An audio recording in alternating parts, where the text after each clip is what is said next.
Bismillahirrahmanirrahim.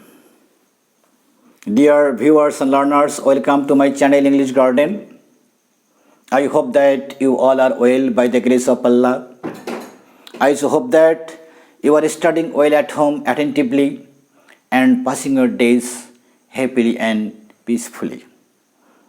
প্রিয় শিক্ষার্থীবৃন্দ, গত ক্লাসে আমি ফ্রেজ নিয়ে আলোচনা করেছিলাম, নাউন ফ্রেজ নিয়ে আলোচনা করেছিলাম।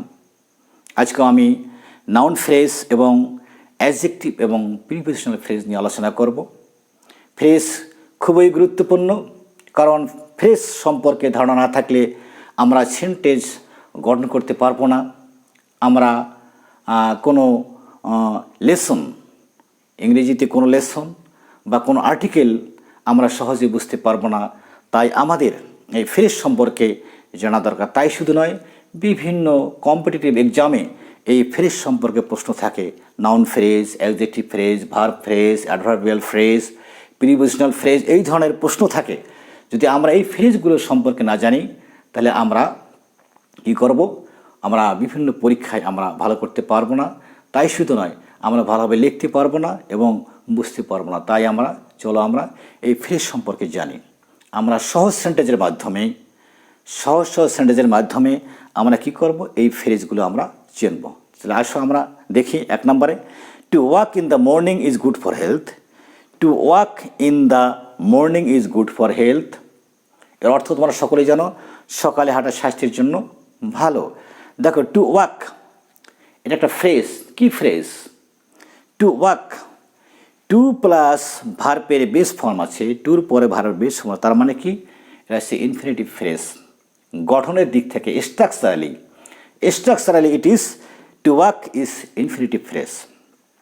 গঠনের দিক থেকে কি? এটা ইনফিনিটিভ ফ্রেজ, কারণ টু আছে, ভার্বের বেস ফর্ম আছে, সেই জন্য এটাকে বলা হবে infinitive phrase. But functionally it is noun phrase. Functionally it is noun phrase, কারণ দেখো কাজের দিক থেকে এটা কি? এটা নাউন ফ্রেজ। কেন নাউন ফ্রেজ? নাউন সেন্টেন্সের সাবজেক্ট হিসাবে, অবজেক্ট হিসাবে এবং প্রিপোজিশনের অবজেক্ট হিসেবে ব্যবহৃত হয়। ঠিক এখানে কি হয়েছে? To walk in the morning is good for health, এই সেন্টেন্সের সাবজেক্ট হিসেবে ব্যবহৃত হয়েছে। তাই এটাকে কী বলবো? আমরা নাউন ফ্রেজ বলবো। কি বলবো? এটাকে নাউন ফ্রেজ বলবো। Functionally it is noun phrase, structurally it is infinitive phrase. আমি আশা করি তোমরা বুঝতে পারছো। আবার দেখো যে sentence number 2, I want to help you, আমি তোমাকে সাহায্য করতে চাই। I want to help you, আমি তোমাকে সাহায্য করতে চাই। তো এখানে টু হেল্প ইউ, এখানেও দেখো যে এটা হচ্ছে গঠনের দিক থেকে ইনফিনিটিভ ফ্রেজ, কিন্তু ফাংশনালি কাজের দিক থেকে এটা হচ্ছে কি? Noun phrase. কেন? এখানে ট্রানজিটিভ ভার্বের অবজেক্ট হিসেবে ব্যবহৃত হয়েছে। এর আগের ক্লাসে আমি বলেছিলাম, ট্রানজিটিভ ভার্ব কাকে বলে? যে ভার্বের অবজেক্ট থাকে, অর্থাৎ যে ভার্ব অবজেক্ট ছাড়া সেন্টেন্সের অর্থ প্রকাশ করতে পারে না, তাকে বলা হয় ট্রানজিটিভ ভার্ব। এখানে দেখো আর একটা কথা বলে রাখি, যে ভার্বের সেন্টেন্সের ভার্বকে কি বা কাকে দ্বারা প্রশ্ন করে যে উত্তর পাবো সেটা হবে অবজেক্ট, আর যদি উত্তর না পাই সেখানে অবজেক্ট নেই। এখানে দেখো আই ওয়ান্ট, আমি চাই। কি চাই?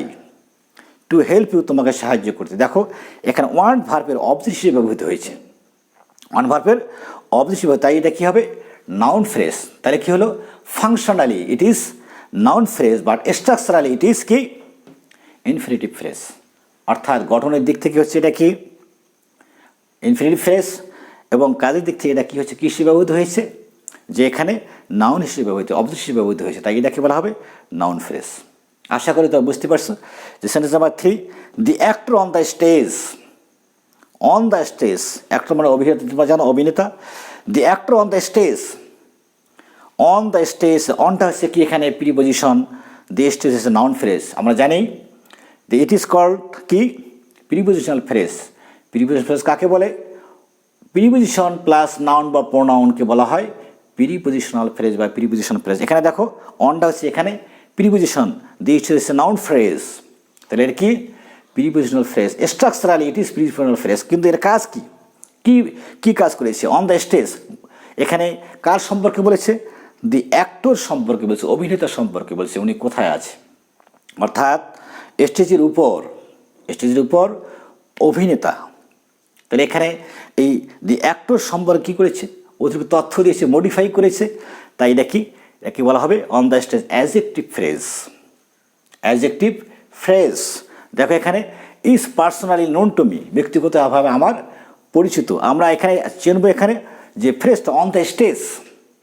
তাহলে আবার বলি এখানে যে গঠনের দিক থেকে এটা হচ্ছে প্রিপোজিশনাল ফ্রেজ, কিন্তু কাজের দিক দিয়ে এটা কী হচ্ছে? এটা অর্থাৎ functionally it is adjective phrase.